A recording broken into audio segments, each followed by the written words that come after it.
we are doing this project, which in Maasai is called Enkap Osaligi. It translates to English as Promised Land.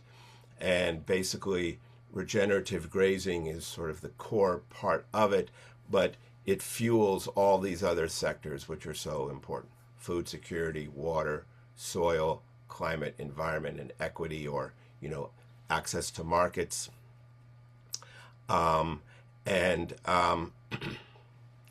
Just sort of in English version of it, regenerative grazing on Maasai lands, grassland restoration within a holistic context, meeting social, environmental, and economic aspirations for pastoral communities in East Africa.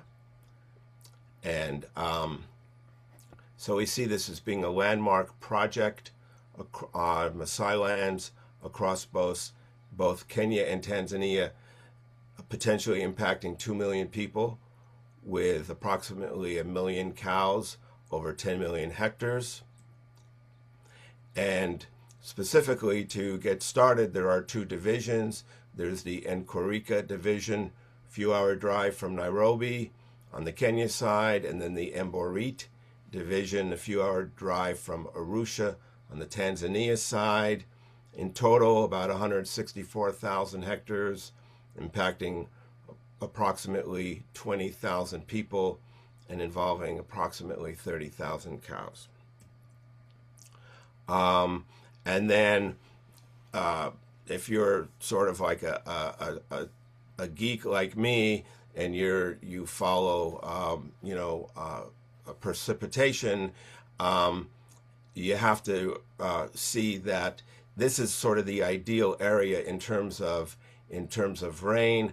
1,000 millimeters a year is sort of ideal for rangeland savanna type of ecosystem, as opposed to being more drier or more wetter. That's sort of like the ideal range. And Kenya, southern Kenya, northern Tanzania are right smack in that sort of sweet spot in terms of rain. And then, of course, the objectives: environmental, economic, and social, rangeland recovery, inclusive markets, and resilient livelihoods. And then the components will be holistic management training, herd building, and land leasing, rancher cooperatives and market access, and ecological outcome verification. And the directors will be Dalmas Chiampati in Kenya and Ndinga Lizer or Kayarei in Tanzania. And now I want to hand the floor.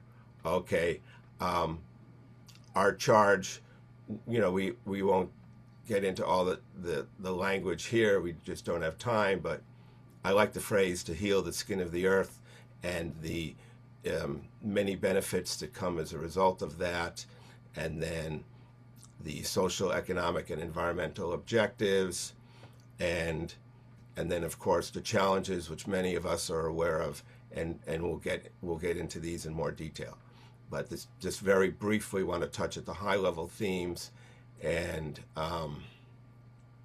then the solutions: holistic grazing management, training, outreach. So these are pictures which I've took myself in many cases of the work we have already done.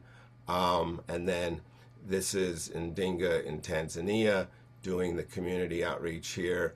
This was community outreach that we did on the Kenya side. And water points, of course, are going to be essential. We didn't even have the money for a borehole, so we just did an earth dam. It extended the drinking for a few months, but it was something anyway. Better animal enclosures, genetics, of course, and breeding, herder cooperatives for market access. That's Dalmas in the middle there, speaking to his colleagues. So, a better, more robust market access to really get economic opportunities to the growing meat industry in Kenya and in all of East Africa. It's just going to grow. And, the question is, can pastoralists be an actual, participant here? So not just subsistence living, but really participating in a way which is, helping their livelihoods while also healing the land. Both. It's not at the expense of land exploitation. And then some type of eco-service markets, we don't even want to say yet what it's going to be. So carbon markets is kind of a dirty word. It's been exploited, as you know. That's a whole nother topic of discussion. But we see some sort of eco-service markets being inevitable, and they can be good if they're done within a context that the pastoralists themselves take ownership of. And then, of course, university outreach. This was at the University of Nairobi when Dalmas and I visited, and the young generation is really interested in this. They want something to believe in, and this can be it. And then, of course, bringing modern science to showing the efficacy of the land improvement. And then even ecotourism. If they want to do it, let's do it. Let's do tourism the right way.